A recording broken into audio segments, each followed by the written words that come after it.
नमस्कार, स्वागत है आपका इंडिया न्यूज पर और मैं हूं आपके साथ स्वाति सिंह। लोकसभा चुनाव को लेकर राजनीतिक दल एक्टिव मोड में नजर आ रहे हैं।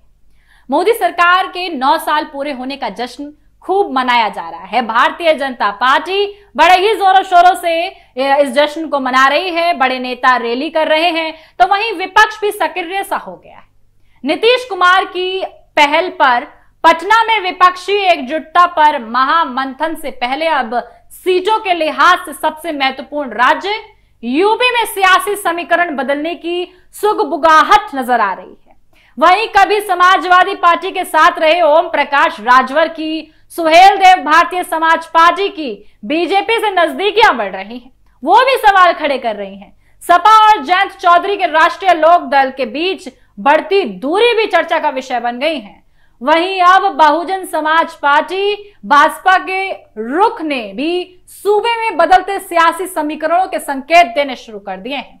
दरअसल भाजपा प्रमुख मायावती ने प्रदेश मंडल और जिला कमेटी के पदाधिकारियों के साथ बैठक की है। यह लोकसभा चुनाव की तैयारियों को लेकर समीक्षा बैठक थी। भाजपा प्रमुख ने पार्टी पदाधिकारियों की बैठक में लोकसभा चुनाव समय से पहले कराए जाने की आशंका जताई और बूथ कमेटी का गठन 30 अगस्त की जगह 30 जुलाई तक कर लेने के निर्देश दिए। मायावती ने बैठक के बाद बयान जारी कर दिया तो सत्ताधारी बीजेपी के साथ ही सपा को निशाने पर ले लिया। उन्होंने बीजेपी सरकार पर ध्यान भटकाने के लिए जातिवादी और सांप्रदायिक विवादों को शह देने का आरोप लगा दिया।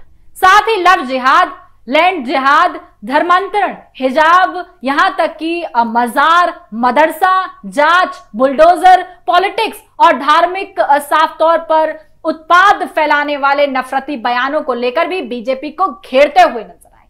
विपक्षी दलों की बैठक से ठीक एक दिन पहले मायावती के रुख में आए बदलाव को लेकर राजनीतिक विश्लेषक का साफ तौर पर इस पर कहना है कि वो कहते हैं कि कांग्रेस जिस तरह से कर्नाटक में दलितों के साथ लाने में सफल रही और जाति साफ तौर पर जीतती हुई जिस तरीके से हर बार वो कोशिश करती है, यूपी में भी कांग्रेस की नजर दलित वोट पर है।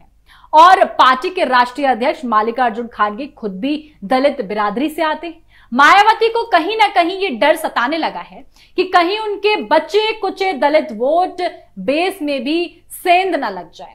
वहीं इस बदलाव में भाजपा और बीजेपी के रिश्तों में हाल की कुछ कार्रवाइयों के बाद आई दूरी से जोड़कर भी देखा जा रहा है। हाल में ही मायावती के भाई और भाभी के नाम बड़ी संख्या में साफ तौर पर फ्लैट्स का मामला सामने आया था। ऐसी कुछ कार्रवाइयां हाल के दिनों में मायावती के करीबी और रिश्तेदारों के खिलाफ हुई थी। उसके बाद बीजेपी के साथ उनके रिश्तों में दूरी आ गई थी। कई मौकों पर विपक्ष से दूर और सरकार के साथ नजर आई मायावती बीजेपी की बी टीम का टैग भी हटाना चाहती है। ऐसे में यह भी सवाल है कि कांग्रेस से गठबंधन की पहल आखिरकार क्यों? यूपी में भाजपा का वोट शेयर लगातार कम होता जा रहा है।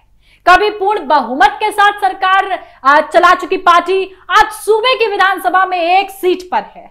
भाजपा यूपी की सियासत में हत्याएं साफ तौर पर हर्षाएं नजर आती है और भाजपा को सपा या कोई और दल नहीं, कांग्रेस से गठबंधन की संभावना क्यों नजर आती है?